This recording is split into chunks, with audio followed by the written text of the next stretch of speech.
everyone, it's Lauren J. Welcome back, or welcome if you're new.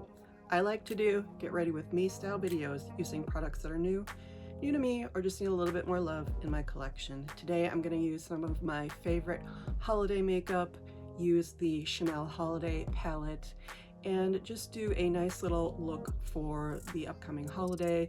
Not sure when this is getting posted, but just wanted to sit down and share some of my favorite makeup and makeup looks. So if you're interested to see what I come up with, please keep watching. It's been a really interesting year for me for makeup. I have really pared back the amount of makeup that I've bought. I've still spent a good amount, and I have yet to sort of total all of that up. If you have been watching me, you know I keep a makeup journal and I write down my makeup purchases and total them up. I have yet to do that. If that's something you'd be interested in seeing on camera, let me know. Otherwise, I can just keep it to myself.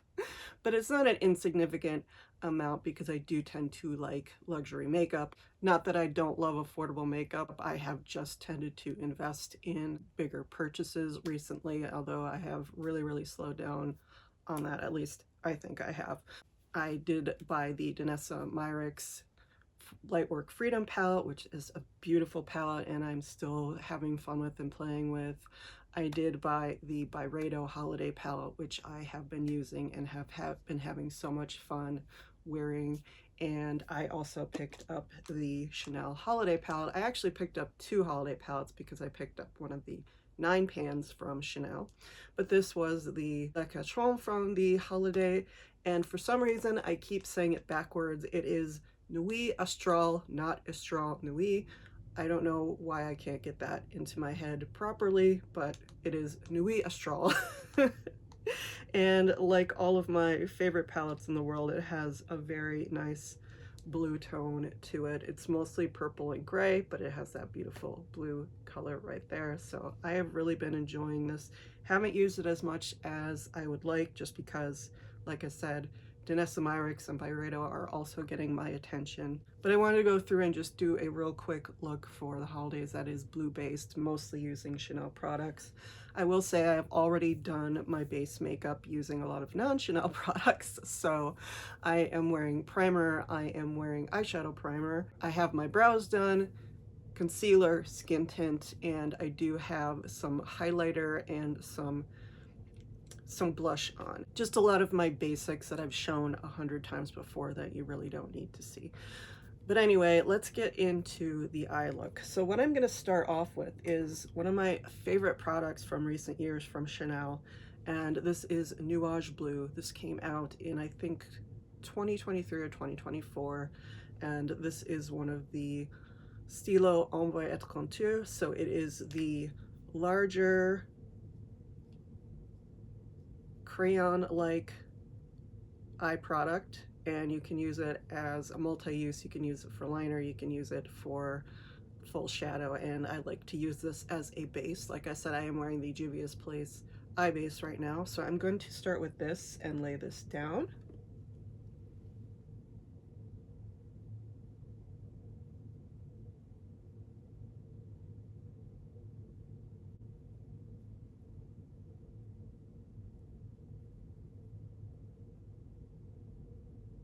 So that's just a really beautiful powdery blue that I really like. This was limited edition, so I don't think you can get it anymore, but it is one of my favorites, and I like to use my makeup even if it is limited edition. Like I said, I love affordable makeup. There are lots of affordable makeup dupes for a nice blue eye crayon. I know About Face has some beautiful eye crayons. I'm sure that Laura Mercier has some beautiful options for their caviar eye stick, and there are just so many options in the makeup world for you to create a look. You don't have to use exactly what someone's using in their video to obtain that look. And I do that a lot with the content that I see. I will take it and put my own spin on it. It's important to not get overwhelmed with like the brand or the product, really just the idea of creating the look that you like to see, using the products that you love to use, and not comparing yourself to other people. what I love about sitting down and doing my own makeup and watching beauty content, which I don't really watch a lot of beauty content anymore, the flow of ideas and the exchange that we all have online about ways to use our makeup, and not having to be so obsessed about, I need to get this Chanel palette, or I need to get this Byredo palette, or I need to get this Danessa Myricks palette. You can get that experience with all kinds of products. Indie products are a great place if you don't want to support huge brands, and there is a lot of beautiful drugstore makeup like Wet n Wild or Maybelline. And ultimately, you can just look at a product and say, that's really beautiful, I don't need it in my collection. And I have done that a lot this year because I do have quite a big makeup collection, not as huge as the big beauty gurus, which I'll never be, but I do have quite a bit of makeup. I have lots of options for eyeshadow and for blush and for highlight. So for me, I can look at a product and say, that's beautiful, but do I need to add it to my collection? Does it need to take up space in my collection? So I'm going to go into the little gray matte shade over here, and I am just going to do a little bit of that on the outer V, outer corner.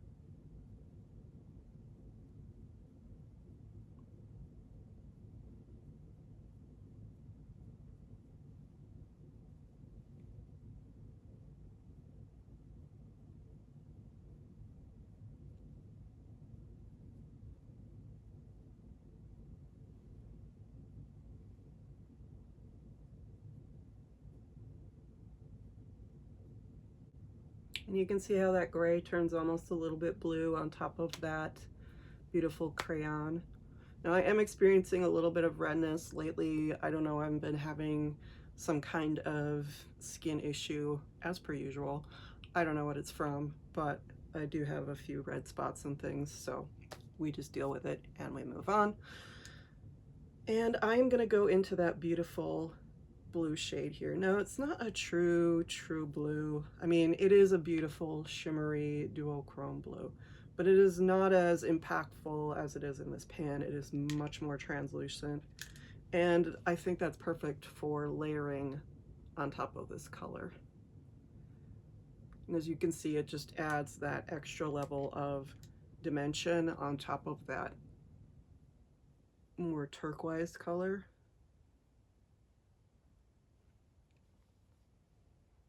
And I love an icy blue look. I prefer icy blue colors for the winter. I mean, I prefer blue year round, but I love icy blue and whites for the holidays. And I don't know, I just think it looks super pretty and elegant.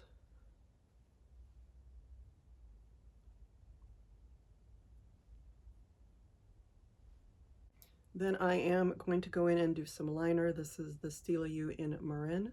The more matte, it's not completely matte, but it is the more matte of the navy options, and this is part of the regular collection. It goes in and out of stock a lot from what I can tell, but it is, as far as I know, still part of the regular Stylo collection.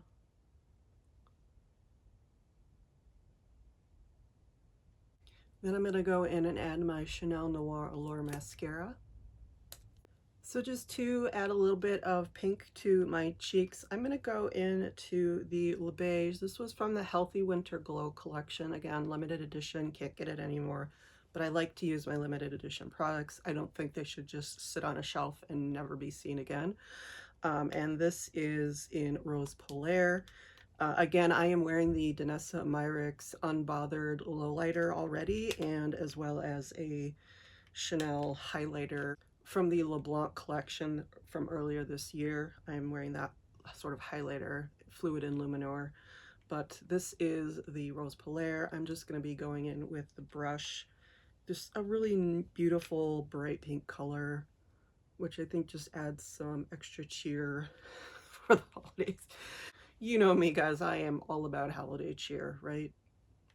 Right?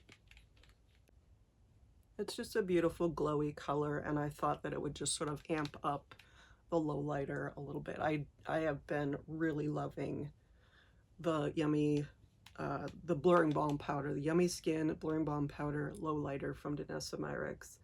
I use that all the time, and I think it's really beautiful, and it's low key as per, you know, the name, but I really just wanted a little bit of extra bright pink to my cheeks because I thought it would go really, really nice with this sort of eye look.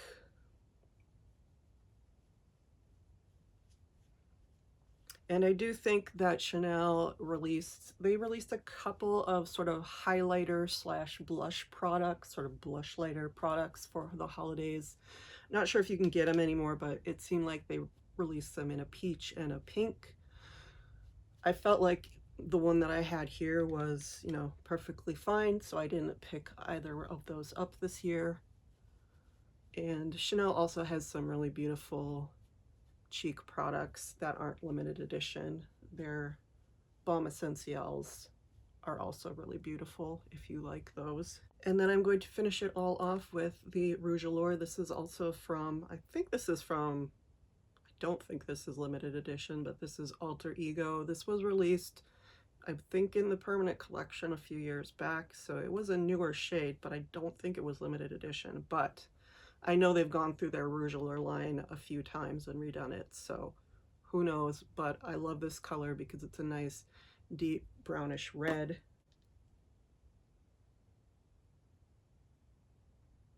And this is the more satiny formula as opposed to the Rouge Allure Velvet, which is the more matte formula. So this is the finished look. I hope that you enjoyed seeing me use some of my favorite products.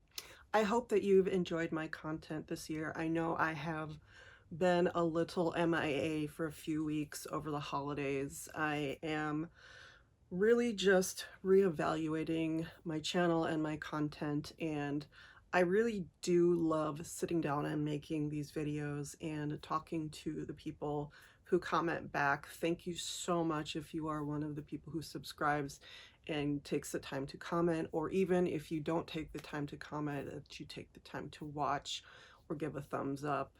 And thank you for even spending a little bit of your time with me. I find that so flattering that anyone would want to sit down and listen to me talk. But it's been a rough year. Just everyone is going through something. It's been hard. I have been consuming a lot of content recently about sort of out of touch influencers and out of touch content and what it means to be sort of in the luxury makeup space or the luxury bag space or the travel space, or, you know, I am far from an influencer, but as a content creator, I have had to sit down and really rethink what my content is going to look like in 2026, because I still love makeup. I specifically love Chanel makeup, but I understand that there are going to be limits to how far that goes for people and what people get out of that. And I am also just interested in doing things that might be away from that space. And I know that diversifying your content like that does not always work in the YouTube space. So all that to say, I am sort of rethinking my content. It doesn't mean that I'm disappearing. It just means that you might see some different things from me. I'm not thinking like a ton of lifestyle content, but I do love travel. I love journaling, and I love reading, and finding ways to incorporate that into my channel without seeming like I'm just throwing away the makeup space and that I don't love makeup anymore. That's not what I want to do. So if you are willing to go on that sort of new trajectory with me, I would really appreciate it. Again, I do love makeup. I do love the way that makeup makes me feel, the creative outlet that it gives me, but I also want my creative outlet to be in other spaces, to be expressed in other ways besides what I put on my face. And I hope that that is something you would enjoy seeing too. So let me know what you think about my Chanel videos, about my Danessa Myricks videos. Let me know what you would love to see from me. I'd love to hear from you what you'd love to see from me. I know some of you absolutely adore Chanel makeup. I know that for some of you, I can just be a space of calm away from all of the turmoil in the world, and I feel like I want to be that calm space, but also be cognizant of what is going on in the world, and I don't know if there is a happy medium there. Thank you for listening to me ramble about how I am thinking about going about my content in 2026. I want to be mindful about the content that I put out, and I want to be, for the most part, pretty positive about the content that I put out in the world. But I also want to be me, and sometimes sometimes I am hard to figure out even for myself. So, because I'm interested in a lot of things, and my brain can just sort of ping pong around into different spaces, and what I find interesting. But anyway, I hope you are ready for 2026. I am wishing you the best of holidays, whatever you celebrate. I am wishing you the best of New Year's if you are celebrating the upcoming New Year. And thank you again so much for all your support in 2025. It has been so amazing to hear from you or to see you responding with a thumbs up or a view. So thank you again. And on that note, please don't forget to like, comment, subscribe. Any of those would be welcome. All of them would be deeply, deeply appreciated. And I will see you in the next one.